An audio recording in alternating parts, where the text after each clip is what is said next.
Hello and very warm welcome to all of you. कैसे हैं आप सब? मैं आपका मेंटर और आप देख रहे हैं लर्निंग इंग्लिश विदाउट रूल्स का वही स्पेशल सेशन जिसमें आपको उपलब्ध कराए गए प्रीवियस ईयर सेट के आंसर और डिटेल एक्सप्लेनेशन के साथ मैं आपके सामने उपस्थित होता हूं।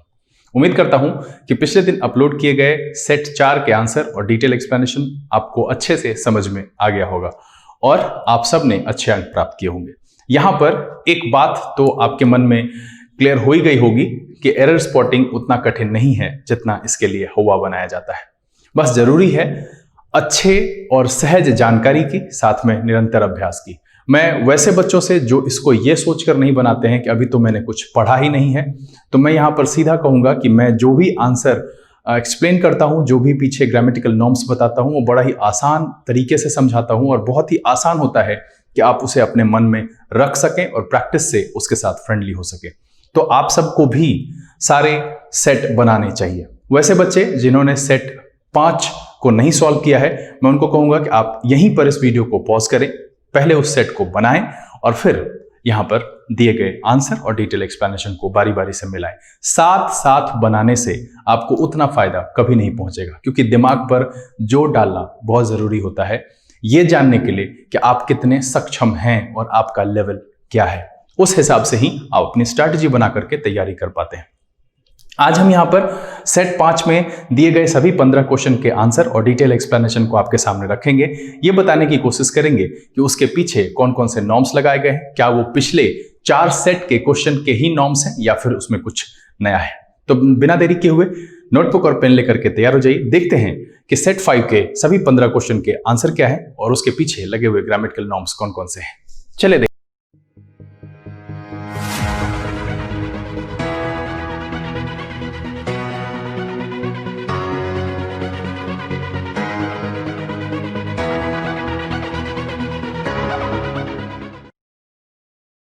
आइए हम आज के सेशन की शुरुआत करते हैं और ये जानने की कोशिश करते हैं कि सेट 5 के सभी क्वेश्चन के आंसर क्या है और उसका एक्सप्लेनेशन क्या है। चैनल पर जो लोग नए हैं, चैनल को सब्सक्राइब करना और बेल आइकन प्रेस करना नहीं भूलेगा, वरना नोटिफिकेशन आपको नहीं मिलेगी और आपका इस तरह का वीडियो मिस हो जाएगा और आपके ज्ञान के भंडार में कुछ न कुछ कमी रह जाएगी। चलिए यहाँ पर सेशन की शुरुआत करते हैं और उम्मीद करते हैं कि आप सब ने इस सेट को सॉल्व कर लिया होगा। यहां पर हर एक एपिसोड की तरह आपको इस बगल में क्वेश्चन दिखेगा, हम एक एक करके उसको एक्सप्लेन करेंगे और उसके डिटेल्ड एक्सप्लेनेशन को आपके सामने रखेंगे। चलिए देखा जाए। जो पहला सवाल यानी कि 63वां सवाल जो इस सेट का है वो है वी वर हैप्पी। तो एक एक पॉइंट हम नोट डाउन करेंगे और ये जानने की कोशिश करेंगे कि उसका टाइम क्या है, सीक्वेंस क्या है। वैसे बच्चे जो पिछले नॉर्म्स को नोट डाउन किए हैं तो उन्हें मैं ये सलाह दूंगा कि आप जब नया सेट बनाते हैं तो एक बार उसको एक नज़र उस पर दौड़ा लीजिए, तो रूल आपके दिमाग में आ जाएगा, तो आप आसानी से सॉल्व कर पाएंगे। और ये चीज़ से जरूर गौर कीजिएगा कि पिछले दिन का बनाया हुआ जो क्वेश्चन है, जो उसके ग्रामेटिकल नॉर्म्स है, वो आपके दिमाग में आता है या नहीं जब उस तरह का सवाल आपके सामने दोबारा पड़ता है, क्योंकि ये बहुत ज़रूरी है कि वो आना चाहिए। चलिए, कह रहा है वी वर, तो सबसे पहले वर लिखा हुआ है और वी के साथ लिखा हुआ है, तो ठीक है। Happy that the audience responded well and gave, तो यहां पर दूसरा जो है वो क्या है, gave, तो ये भी ठीक है, पास्ट में लिखा हुआ है, कोई दिक्कत नहीं है। All the speakers are patiently listening, अब देखिए कि PATIENTLY, जनरली ये जो है कॉम्बिनेशन जो लास्ट में ये लगा हुआ है सफिक्स ly, इसके साथ माना जाता है कि ये एडवर्ब की तरह काम करता है। मोस्ट प्रोबेबली ऐसा होता भी है। कुछ ऐसे शब्द हैं जिसको आप एक्सेप्शन के तौर पर रख सकते हैं, इसलिए मैं कहता हूं कि अपनी सोच समझ सामने जरूर रखिए, सूझबूझ जरूर रखिए, क्योंकि जरूरी नहीं है कि जो रटाई गई चीज है वो उसी तरीके से एग्जामिनेशन में हो। जैसे कि आप फ्रेंडली ले सकते हैं, फ्रेंडली में भी ly है बट वो एडवर्ब नहीं है, वो एक प्रकार का एडजेक्टिव है। आप कहते हैं फ्रेंडली एटीट्यूड। जैसे लवली, लवली भी जो है उसमें ly लगा हुआ है, लेकिन वो एक एडजेक्टिव की तरह काम करता है। यहां पर मेरी जरूरत क्या है, देखिए इसके बाद लगा हुआ है लिसनिंग और ये जो है नाउन है verb 1 plus ing। Grammatical term में मैंने आपको कई बार बताया है कि ing वाले जो भी वर्ड हैं, वर्ब यानी एक्शन वर्ड के साथ अगर हम ing जोड़ें, उसको अगर हम इज़ारम के साथ रख रहे हैं तब वो फोर्थ फॉर्म है। अगर वो अकेले आ रहा है, ये ध्यान दीजिएगा, मैं बार बार इसको डिफाइन करता हूं कि जब वो अकेले आ रहा है तो दो बातें हो सकती है। पहली क्या बात हो सकती है कि पहला हो सकता है जेरंड हो, दूसरा क्या हो सकता है, तो दूसरा हो सकता है वो प्रेजेंट पार्टिसिपल हो। अब ये किस केस में आएगा, तो प्रेजेंट पार्टिसिपल जब होगा तो इसके आगे एक नाउन लगा होगा, लेकिन ये एक अकेला, मतलब ये एक एडजेक्टिव की तरह आप कह सकते हैं काम करता है, और ये नाउन की तरह काम करता है।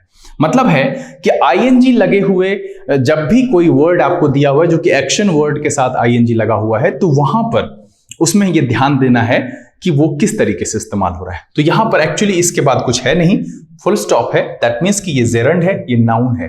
तो मुझे यहां एक एडजेक्टिव की जरूरत होगी, और एडजेक्टिव के लिए अगर हम इस एलवाई को यहां से हटा देते हैं, पेशेंट, तब ये बिल्कुल फिट बैठेगा और वो लिसनिंग को क्वालिफाई करेगा, और तब हो जाएगा कि and gave all the speakers a patient listening. ये बिल्कुल वहां पर सही हो जाएगा, और इसीलिए जो 63वें का आंसर है वो हो जाएगा आपका डी। 63वें का जो आंसर है वो हो जाएगा डी। चलिए अगला सवाल देखा जाए। 64वां कह रहा है कि ही रिसीव्ड। हम एक एक पॉइंट को गौर से देखते हैं, एक एक सेक्शन को देखते हैं, क्योंकि वो एक दूसरे से जुड़ा हुआ है, क्योंकि वो एक सेंटेंस का हिस्सा है। ये आपको कभी नहीं भूलना चाहिए कि एरर स्पॉटिंग जब भी कोई आपको दिया जाता है, चाहे वो एक से ज्यादा सेंटेंसेस के हो, तो हर एक फुल स्टॉप का जो हिस्सा होता है उसका एक कॉम्बिनेशन होता है जो कि मीनिंगफुल होना चाहिए। तो यहां पर क्या है, रिसीव्ड। अगले सवाल में क्या है, रिसीव्ड। तो ये आपका V2 है। ध्यान रखेंगे कि पास्ट में कहानी है यहां पर कि he received timely support from his Elder brother. यहां तक तो ठीक है।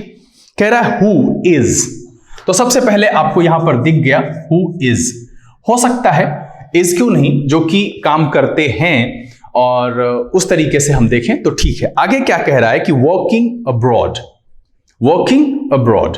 अब यहां पर है कि फॉर लास्ट 6 years। तो यहां पर क्या है कि इज को अगर हम यहां कभी भी जब पीरियड ऑफ टाइम लगा हुआ है 4 के बाद, तो इसको हम क्या करेंगे, नॉर्मली परफेक्ट कंटीन्यूअस में चेंज करेंगे। मैंने पहले भी कहा है, कई बार आपसे कहा है कि जब भी period of time, point of time दिया हुआ है तो वहां पर कोई भी कंटीन्यूअस नहीं होगा, जब भी होगा परफेक्ट कंटीन्यूअस होगा। चूंकि ये मेरा सेंटेंस पास्ट में है, इसलिए यहां पर हम इस को हटाकर हैड बीन जोड़ेंगे, और तब जाकर के ये मेरा कॉम्बिनेशन बिल्कुल सही हो जाएगा, और इसीलिए जो 64वें का आंसर हो जाएगा 64th, उसका आंसर हो जाएगा सी। इसको हटाकर यहां पर हम हैड बीन करेंगे। चलिए अगला सवाल देखा जाए।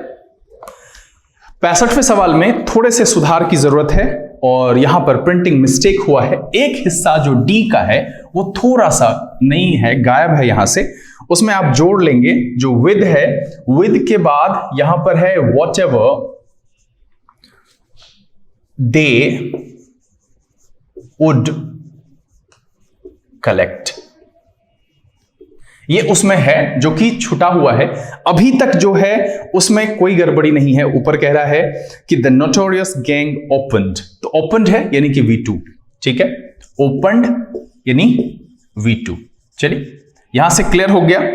फिर कह रहा है the door quietly and escaped. ये भी क्या है, पास्ट में है, ESCAPED। ये भी क्या है, V2 है, और इस दोनों के बीच में टाइम गैप निग्लिजिबल है। दरवाजा खोलेगा और वहां से जब भागेगा तो उसमें वो गैप नहीं रहेगा, टाइम गैप, वो लगभग एक ही समय में होने वाला काम है। तो यहां तक कॉम्बिनेशन बिल्कुल ठीक है। मैंने ये आपको समझाया था कि जब दो एक्शन पास्ट का हो, दोनों के बीच में टाइम गैप नेग्लिजिबल हो, तो दोनों को हम पास्ट सिंपल में ही रखते हैं। जब उसमें टाइम गैप वैलिड हो, तो ज्यादा जो पुराना एक्शन है उसके साथ हम पास्ट परफेक्ट यानी कि हैड प्लस V3 का प्रयोग करते हैं, और जो रिसेंट पास्ट है उसके साथ हम V2 का प्रयोग करते हैं। तो यहां ऐसा कुछ नहीं है, ये ठीक है। अब कह रहा है in the dark with what ever they would collect. आप यहां से इसको चाहें तो हटा करके, क्योंकि पुराना है, कलेक्शन इसके खोलने और भागने से पहले हुआ, उसमें एक टाइम गैप है, तो यहां पर क्या हो जाएगा, हैड कलेक्टेड। या तो आप इसे ये लिख सकते हैं, अगर हम सीक्वेंस ऑफ टेंस देखें तो उस हिसाब से हैड कलेक्टेड, वुड वहां पर बिल्कुल फिट नहीं बैठेगा। दूसरा क्या है कि बहुत सारे लोग ये कहते हैं कि हम अगर वुड को सीधा सीधा कुड कर दें, उनकी कैपेसिटी के लिए रखें कि वो सब लेके भागे जितना वो कलेक्ट कर सकते थे। मतलब है कि जितना वो कलेक्ट कर सके, उनकी जितनी कैपेसिटी थी कलेक्ट करने की, वो सब लेकर के भाग गए। तो इस लिहाजन ये भी सही होगा। यहां जो गलती है वो डी में ही है, तो इसीलिए जो 65वें का आंसर हो जाए वो हो जाएगा आपका डी। लेकिन एक्सप्लेनेशन इसके पीछे दो है कि अगर हम सीक्वेंस ऑफ टेंस को देखते हुए एक आसान सा सेंटेंस रखते हैं तो हम वहां पर हैड कलेक्टेड रखेंगे, या नहीं वुड तो किसी भी लेवल पर वहां नहीं होगा। ये रख सकते हैं कि वो जितना कलेक्ट कर सकते थे वो लेकर अंधेरे में भाग गए, तो वहां कुड होना चाहिए। और चूंकि मेरा सेंटेंस ओपन स्केप्ड, तो इसलिए वहां पर कुड हो जाएगा। चलिए 66वां सवाल देखते हैं, 66, और इसमें कह रहा है one of the security man. अब यहां पर देखिए MEN, और क्या बताया था मैंने, वन ऑफ।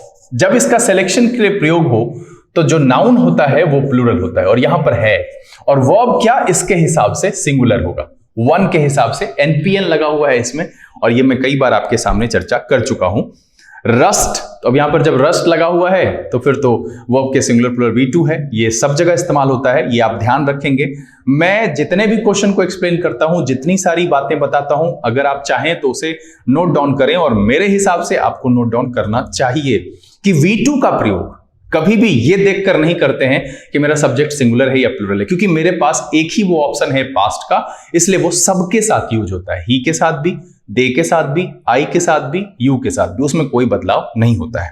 तो rust forward and asked, rust and asked दोनों पास्ट में है, ठीक है। Me whether I had anything, तो अब यहां पर फिर हैड क्या है, वो भी आपका पास्ट में लिखा हुआ है।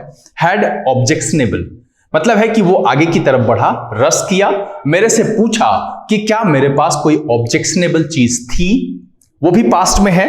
तो बिल्कुल इस सेंटेंस में जितने भी वर्ब फॉर्म्स हैं, जो भी नॉर्म्स ग्रामर के लगे हुए हैं, सब सटीक और सही तरीके से लगा हुआ है, इसलिए 66 का जो आंसर हो जाएगा नो एरर, और जो ऑप्शन होगा वो हो जाएगा ई। चलिए 67वां सवाल देखा जाए। 67वें में कह रहा है कि we could not believe that one of us was responsible. अब देखिए कि ये जो शब्द है ना रिस्पॉन्सिबल, इसके साथ एक तो फॉर लगता है, दूसरा लगता है टू, और कभी कभी नो प्रेपोजिशन। नो प्रेपोजिशन कब लगता है, जब हम कैपेबल के, दक्ष के सेंस में रिस्पॉन्सिबल, जैसे हम कहें कि she is a responsible worker, तो वहां पर उस केस में कोई प्रेपोजिशन नहीं लगता है। अब रही बात कि फोर और टू में क्या डिफरेंस है, कि किसी चीज के लिए अगर हम कोई कारण दर्शाना चाहते हैं, किसी चीज का कोई कॉज एक्सप्लेन करना चाहते हैं, तब हम वहां पर फोर यूज करते हैं। और अगर हम किसी के प्रति रिस्पॉन्सिबल हैं, अगर हम किसी एक स्पेसिफिक आदमी के लिए रिस्पॉन्सिबल हैं, तो वहां पर हम टू का प्रयोग करते हैं।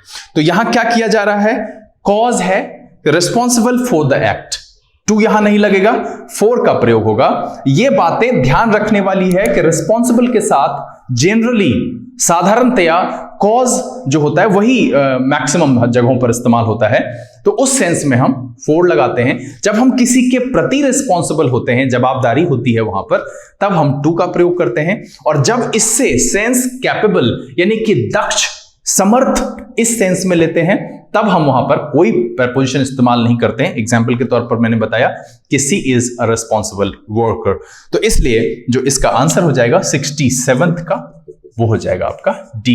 ये ध्यान रखिएगा कि एक एक क्वेश्चन के सॉल्यूशन में या तो मैं चीजों को, ग्रामेटिकल नॉर्म्स को जो पिछले सेट में बताया हूं उसको रिव्यू करता हूं। ये इतनी बार होगा आपके सामने, लगभग 2000 क्वेश्चन है, अभी तक मैं 2003 या 4 तक पहुंचा हूं। तो आप इस चीज से अंदाजा लगा सकते हैं कि अभी 13-14 साल के क्वेश्चन और बाकी हैं। जी हां, 2003 तक पहुंचा हूं, तो आप ये आसानी से समझ सकते हैं। 5/12/2002 का सवाल है ये, यहां पर एरर मिसिंग है, ईयर का जो है वो ईयर मिसिंग है, 2000 लिखा हुआ है, गलत है, 2002 का सवाल है। तो ये ध्यान रखिएगा कि अभी इतने सारे आएंगे कि आपको याद करने की जरूरत नहीं होगी। बस मैं इतना यही सलाह दूंगा कि चैनल पर बने रहिए, स्किप करके सिर्फ आंसर नहीं मिलाइएगा, ये मेरा रिक्वेस्ट है। बेकार से आपको लगेगा कि मैंने किया, बट वो करना नहीं है। मेरी बातों को ध्यान से सुनिए। चलिए अगला सवाल देखते हैं। 68वां कह रहा है कि वी आर नाउ। चलिए ठीक है, वी के साथ आर लगाते हैं। रिलायबली लर्न्ड, अब आगे जो है लर्न्ड, बीच में एक वर्ड है, मैंने उसको नहीं लिखा। अब इसके साथ देखिए कब होता है कि ये हम लिख सकते हैं बी प्लस पास्ट पार्टिसिपल। बहुत जल्द मैं वॉइस के जो है सेक्शन को शुरू करने वाला हूं, तो वहां पर इस सब चीजों को क्लियर करेंगे। लेकिन ये कब लिखते हैं, तो वॉइस में लिखते हैं जब हम ऑब्जेक्ट को पहले लिखते हैं कि हमें बताया गया। बट यहां जो है सिचुएशन क्या है कि we are now reliably learn that he was involve in the bank robbery. और यहां पर भी आप सीक्वेंस जो टेंस का है वो देख सकते हैं कि कोई व्यक्ति पुराने समय में बैंक रॉबरी में इन्वॉल्व था, ये आज मुझे पता चला है। लर्न का मतलब याद करना भी होता है और पता चलना भी होता है, सुनना भी होता है, जानकारी मिलना। इस सेंस में भी हम लर्न का इस्तेमाल करते हैं। तो यहां पर इसे हटा करके अगर हम हैव लगाते हैं तो मीनिंग और अच्छे से बैठ जाता है, अच्छे से सेंस आता है यहां पर कि we have now reliably learned that he was involve in the bank robbery. और इसीलिए जो इसका आंसर 68 का आंसर हो जाएगा वो हो जाएगा आपका ए। चलिए अगला सवाल देखा जाए, 69th। इसमें क्या कह रहा है? कह रहा है I don't know what most people feel depressed and dejected। देखिए जब मैंने what लगाया तो यहां पर फिर वो रीजन यहां गड़बड़ है। अगर यहां ये जो what का यूज है ये अप्रोप्रिएट नहीं है, इसकी जगह पर why अगर हम लगाएं तो मेरा सेंस ज्यादा क्लियर होके सामने आता है और ये सटीक बैठेगा यहां पर कि I don't know why most people feel depressed and dejected. ये पास्ट पार्टिसिपल है, इसको यूज किया जाता है एडजेक्टिव के तौर पर। तो यहां पर है कि मैं आई डोंट नो प्रेजेंट में है, मैं नहीं जानता हूं।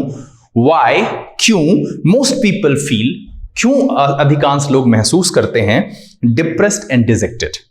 ठीक है, डिप्रेस्ड महसूस करते हैं, डिजेक्टेड महसूस करते हैं, even with the slightest provocation, मतलब थोड़ी बहुत कठिनाई में भी वो डिप्रेस्ड और डिजेक्टेड क्यों महसूस करते हैं, ये यहां पर सटीक है। और इसीलिए यहां व्हाट का उपयोग होना गलत है और 69th का जो आंसर हो जाएगा वो हो जाएगा बी। इस बात से कंफ्यूज नहीं होइएगा कि डिप्रेस्ड एंड डिजेक्टेड ये यहां पर वर्ब का दूसरा फॉर्म है, नहीं, फील के बाद आया है। फील डिप्रेस्ड एंड डिजेक्टेड कह सकते हैं कि I feel depressed and dejected. चूंकि ये फील के बाद इस्तेमाल हुआ है इसीलिए जो है ये आसानी से मीनिंग भी दे पाता है कि भाई हम क्वालिटी की बात कर रहे हैं, फीलिंग्स की बात कर रहे हैं, किस तरीके की फीलिंग्स है, तो फीलिंग डिप्रेस्ड एंड डिजेक्टेड। चलिए अगला सवाल देखा जाए, 70वां। कह रहा है सी हैड सच प्रिटी। सबसे पहले तो ये कॉम्बिनेशन ही यहां पर गलत लग रहा है, सच प्रिटी ये ठीक नहीं लग रहा है, ये कॉम्बिनेशन। ठीक है, अब यहां कह रहा है कि दैट सी थिंक्स। सबसे पहले सी थिंक्स इंडिकेट्स प्रेजेंट, तो सबसे पहले तो इसकी जो यहां पर उपस्थिति है वो गड़बड़ हो गई और मुझे ये दिख गया कि इस लिहाजा। और आगे भी देखिए कि सी कैन, कुड नहीं लगा हुआ है कि आप वहां पर कुछ भी ऐसा निर्णय करेंगे, बिल्कुल नहीं लगा हुआ है। तो वो क्या लगा हुआ है? कैन लगा हुआ है। तो इससे ये बात तो क्लियर हो रही है कि भाई मेरा सेंटेंस जो है वो प्रेजेंट में लिखा हुआ है। तो क्या हो जाएगा? सी हैड वहां पर गड़बड़ है, तो हैड के साथ सच कटेगा और यहां पर सी इज सो प्रिटी।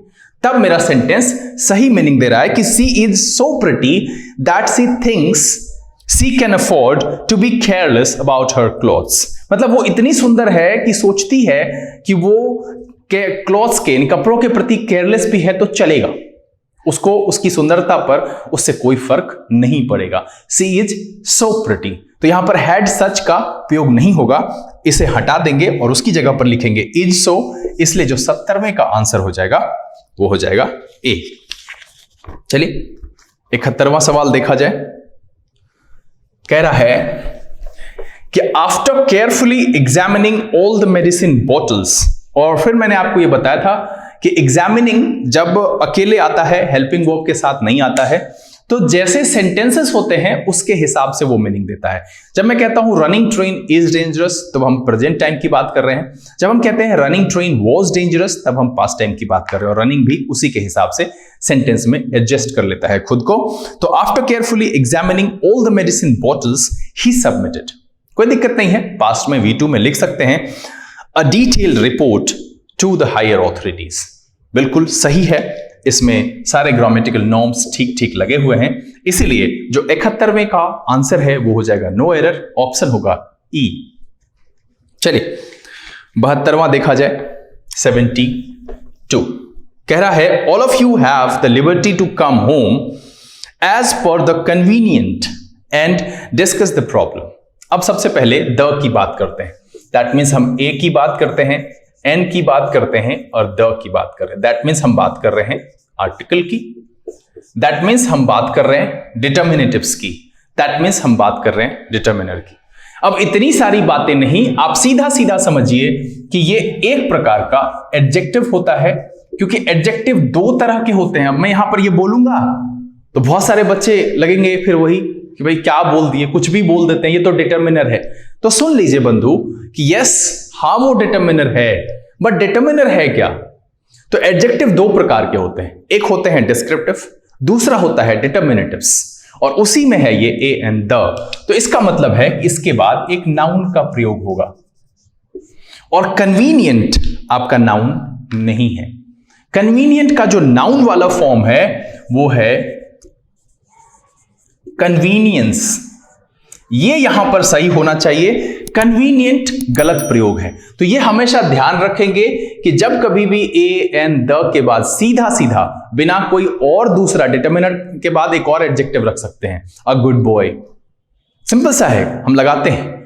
तो यहां ये ध्यान रखिएगा कि एक जो है वो डिटर्मिनेटिव्स का है, एक डिस्क्रिप्शन बताने के लिए हम एडजेक्टिव वहां पर रखते हैं। गुड जो है वो डिस्क्रिप्टिव है और द जो है वो डिटर्मिनेटिव्स है, तो इसीलिए वो रख सकते हैं। लेकिन अगर हम सीधा सीधा उसके बाद एक शब्द रखेंगे तो वहां मुझे नाउन रखना है। ये ध्यान रखिएगा कि द के बाद, ए के बाद, एन के बाद अगर हम बिना किसी अदर डिस्क्रिप्टिव एडजेक्टिव को नहीं रखते हैं, गुड बैड जैसा कुछ नहीं रखते हैं, तो सीधा सीधा एक नाउन रखना है। और यहां कन्वीनियंट नाउन नहीं है, कन्वीनियंस नाउन फॉर्म है उसका, और इसीलिए जो 72वें का आंसर हो जाएगा वो हो जाएगा सी। ये ध्यान रखना है, ये पॉइंट मैं जब बताता हूं तो आप इसे नोट डाउन जरूर करेंगे कि इसके बाद हमेशा नाउन का प्रयोग होता है। क्यों? क्योंकि वो एक तरीके का एडजेक्टिव ही है जिसको हम डिटर्मिनेटिव्स कहते हैं। चलिए 73वां सवाल देखा जाए। कह रहा है कि he was persuaded by his friend to end his fast. He was persuaded by his friend to end his fast because of his condition deteriorated.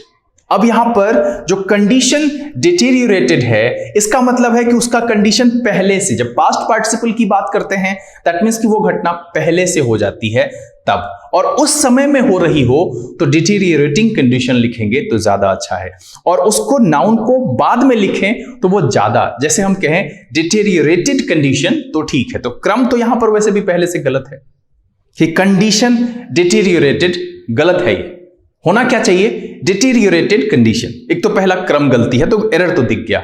अब हम सिचुएशन के हिसाब से देखें तो भाई क्यों उसको जो है बाधित किया गया, बोला गया कि भाई फास्ट को खत्म करने के लिए to end his fast, reason क्या था? खराब होती स्थिति को देखकर, तो वो हो रही थी स्थिति खराब दैट टाइम, है ना? तो इसीलिए यहां पर ये जो है डिटेरियोरेटिंग हो जाएगा यहां पर, और तब इसके आगे हम कंडीशन लगाएंगे, और इस लिहाजन जो 73 का आंसर हो जाएगा वो हो जाएगा डी। ये ध्यान रखना है कि जब कोई भी रनिंग चीज हो, कुछ घटना हो रही हो और उसके लिए एडजेक्टिव लिखना हो, चाहे वो पास्ट टाइम में हो रही हो, प्रेजेंट टाइम में हो रही हो, कोई दिक्कत नहीं, हम प्रेजेंट पार्टिसिपल लिखेंगे। जब कुछ हो चुकी हो तब हम जो है उसके लिए जो है पास्ट पार्टिसिपल का प्रयोग करते हैं। मोटा मोटी इसको, इस पर बहुत सारी जानकारी है, जब हम उसको लेकर के आएंगे, जब उसका डिटेल एक्सप्लेनेशन आपके सामने रखेंगे, उसके नॉर्म्स और उसके कंसेप्ट की चर्चा करेंगे, तब हम उस पर विशेष बात करेंगे। फिलहाल इतना आपको ध्यान में रखना है। चलिए 74th देखते हैं। I know who this job should be interested to. अब देखिए कि सबसे पहले पिछले दिन मैंने आपको एक जानकारी दी थी रिलेटिव प्रोनाउन के बारे में, और मैंने ये कहा था कि हु फॉर पर्सन, लेकिन किस तौर पर? सब्जेक्ट के तौर पर। हम इसको, ये तभी उसको ही कनेक्ट करेगा जो सब्जेक्ट होगा। इसका एक ऑब्जेक्टिव फॉर्म है whom, और ये ऑब्जेक्ट के साथ इस्तेमाल होता है, मतलब ये ऑब्जेक्टिव रिलेटिव प्रोनाउन कह सकते हो कि ये ऑब्जेक्ट के लिए इस्तेमाल होता है। और यहां पर है कि I know this job should be interested to whom, ये यहां पर है, whom को पहले लिख दिया है। इसी तरीके का एक एग्जाम्पल आप सबने देखा होगा कहीं पर, अगर आप पढ़ रहे होंगे द प्लेयर्स, देखिए एक सवाल है, मैं इसकी चर्चा करूं, whom, ऐसे who we have selected for our team are young and ambitious। अब देखिए इस तरीके का सवाल आपको दिया जाता है बनाने के लिए। अब बच्चे को यह कहा जाता है सुधारने के लिए, तो चूंकि ये प्लेयर्स है, सब्जेक्ट की जगह पर हो सकता है, क्यों नहीं होगा, तो हम इसको देखकर अंदाजा तो लगा लेते हैं कि यहां पर हु का प्रयोग ठीक है। लेकिन जब आप सेंटेंस में आगे पढ़ेंगे तो कह रहा है कि वी हैव सिलेक्टेड, यहां से देखिए ऑब्जेक्ट मिसिंग है, और वो कौन सा ऑब्जेक्ट है, तो वो है प्लेयर्स। अब ये सवाल को ट्विस्ट किया है आपको फंसाने के लिए, क्या कि we have selected the players for our team, तो यहां आर नहीं लिख सकता था ना, गड़बड़ हो जाएगा, फिर इसके साथ वो क्लियर नहीं होगा। तो इसको ज्यादा क्या किया कि इसको सब्जेक्ट बनाया। हमको बात क्या कहनी थी कि the players are young and ambitious, लेकिन वो कौन से प्लेयर हैं ये इंफॉर्मेशन देने के लिए हमने एक रिलेटिव प्रोनाउन का वहां पर प्रयोग किया। Actual value of this subject यहां जो लिखा गया है वो क्या है, तो वो ऑब्जेक्ट की तरह पर यहां ये सिलेक्टेड के ऑब्जेक्ट के तौर पर इस्तेमाल हुआ है कि we have selected the players. तो द प्लेयर्स जो है ये एक्चुअली ऑब्जेक्ट है, और इसीलिए यहां पर क्या होना चाहिए, whom होना चाहिए। यही सेम बात इस सवाल में भी है 74वें में, और क्या कह रहा है, आई नो, हु नहीं, whom this job should be interested to, या नहीं तो सीधा सीधा आप कर लीजिए तो आपको समझ में आएगा कि this job should be interested to whom। तो ये यहां से क्लियर हो जाता है, और इसीलिए 74th का जो आंसर हो जाएगा वो हो जाएगा ए। ये आपको ध्यान रखना है कि हमें जब रिलेटिव प्रोनाउन का इस्तेमाल करना होता है तो ये ध्यान रखना होता है कि सब्जेक्ट के लिए हम हु का प्रयोग करते हैं, और अगर ऑब्जेक्ट के लिए कर रहे हैं तो whom का प्रयोग करेंगे। चलिए 75वां सवाल देखा जाए। कह रहा है दे have the nasty habit of looking down upon people and criticised them. अब देखिए कि एक पिछले दिन किसी एपिसोड में कहीं पर मैं ये चर्चा कर रहा था एंड और एज वेल एज की, तो मैंने बताया था कि ये जब जोड़ता है ना एंड, तो same kinds of parts of speech को जोड़ता है। जैसे आपने कभी ऐसा नहीं सुना होगा Ram and good, good and Sita, ऐसा कभी नहीं सुना होगा। आपने क्या सुना होगा, राम एंड श्याम, दोनों नाउन है, गुड एंड बैड, इस तरीके से आपने सुना होगा। तो यहां पर आप देखिए कि एंड से पहले लगा हुआ है लुकिंग डाउन अपॉन, तो यहां क्रिटिसाइज नहीं, क्रिटिसाइजिंग, तब जाकर के सेंटेंस सही बनेगा कि they have the nasty habit of looking down upon people and criticising them. यहां पर क्रिटिसाइज्ड हटा करके क्रिटिसाइजिंग कर देंगे तो ये सेंटेंस सही हो जाएगा, और इसीलिए 75वें का जो आंसर हो जाएगा वो हो जाएगा सी। यहां ये बात ध्यान रखिएगा कि एंड से जब हम जोड़ते हैं तो दोनों तरफ same kinds of parts of speech, same kinds of sentences, ये ध्यान रखिएगा कि ऐसा आपको करना है, और ये आपके लिए कंसेप्ट है। इस पर भी बहुत सारे सवाल आगे आने बाकी हैं। चलिए 76वां सवाल देखते हैं। कह रहा है nowadays the cost of living is so high that people find it difficult to make both ends meeting। अब यहां पर जो idioms and phrases के सेक्शन में लेकर के आता हूं, मैं देखता हूं कि वहां पर व्यूअर्स बहुत कम होते हैं। जिस दिन मैं वो एपिसोड अपलोड करता हूं तो व्यूअर्स की संख्या घट जाती है। बच्चों को ये लगता है कि इतना क्या जरूरी है, रट लेंगे, तो रटी हुई चीजें आपके साथ कभी नहीं रहेगी। मैं जो लॉजिकल अप्रोच आपको देता हूं, कहीं ना कहीं वो बातें आपके जहन में बस जाती हैं, और आप कहीं ना कहीं से डिकोड करने की कैपेसिटी अपने अंदर जनरेट कर पाते हैं। कोई भी नया इडियम्स एंड फ्रेजेस आए तो जो है वो बराबर कर सकते हैं, आप उसको डिकोड कर सकते हैं, मीनिंग निकाल सकते हैं। इसीलिए वो सेशन जरूर देखिए, मैं यहां पर ऐड कर दे रहा हूं, उसको आपको देखना चाहिए। देखिए मैंने इसकी चर्चा यहां पर क्यों की, यहां है कि to make both ends meet, ये मेरा एक ईडियम्स है। इसका मतलब होता है कि इनकम और एक्सपेंडिचर बैलेंस करना, मतलब है कि आमदनी और जो खर्चे हैं वो बैलेंस हो जाए। यहां पर सवाल में क्या कह रहा है, nowadays the cost of living is so high that people find it difficult. अब उसके बाद क्या है कि भाई इनकम और एक्सपेंडिचर बैलेंस करने में कठिनाई होती है।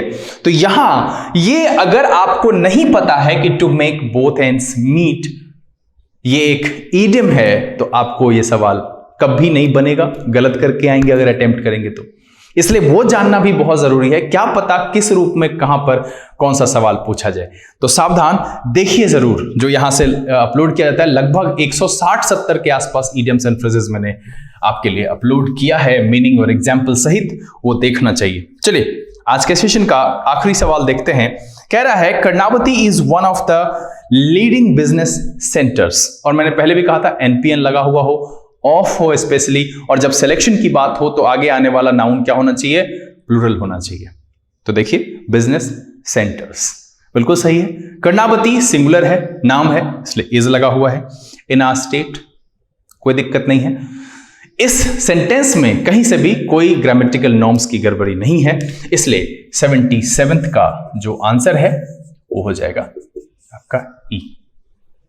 उम्मीद करता हूं कि अभी के सभी 15 सवाल के जवाब और उसके पीछे के डिटेल एक्सप्लेनेशन, जिसमें कि अधिकांश आप पहले से जानते थे, समझ में आ गया होगा। आप सब ने अच्छे अंक प्राप्त किए होंगे। मैं हमेशा आपके लिए बेस्ट विशेष करता हूं। God bless you. ये सद्बुद्धि आपके अंदर जागे, एक कमिटमेंट आपके अंदर जनरेट हो, आप लगातार मेहनत करते रहें, यत्नशील रहें, क्योंकि practice makes a person perfect. उम्मीद करता हूं इस वीडियो से आपको बहुत कुछ सीखने के लिए मिला होगा। अगर ये वीडियो आपको अच्छा लगा, आप इसे लाइक कर दें। अगर आपने चैनल सब्सक्राइब नहीं किया है, प्लीज सब्सक्राइब कर लीजिए। जो लोग पहले से जुड़े हुए हैं वो इसे ज्यादा से ज्यादा सोशल नेटवर्किंग साइट पर शेयर करें। पढ़ें, पढ़ाएं, खुश रहें, मस्त रहें। मैं यहां पर जब कहता हूं ज्यादा से ज्यादा शेयर करें, बिल्कुल ये करना चाहिए। ऐसी चीजें लोगों तक पहुंचे, लोग भी सीखें, तो कंपटीशन हेल्दी होता है और इससे आपका चैनल के प्रति प्यार दिखता है, जो हम लोगों को इंस्पायर करते रहता है, मोटिवेट करता है कि कितनी भी बाधाएं हो, हम आपके लिए निरंतर प्रयत्नशील रहें और आपकी परेशानियों को कम करने में लगे रहें। अगले दिन इसी जगह से एक और इसी प्रकार के रोचक एपिसोड के साथ उपस्थित होते हैं। तब तक के लिए लर्न इंग्लिश विदाउट रूल्स के सेशन से this is B K Singh signing off. Keep reading, keep practising. Thank you. God bless you.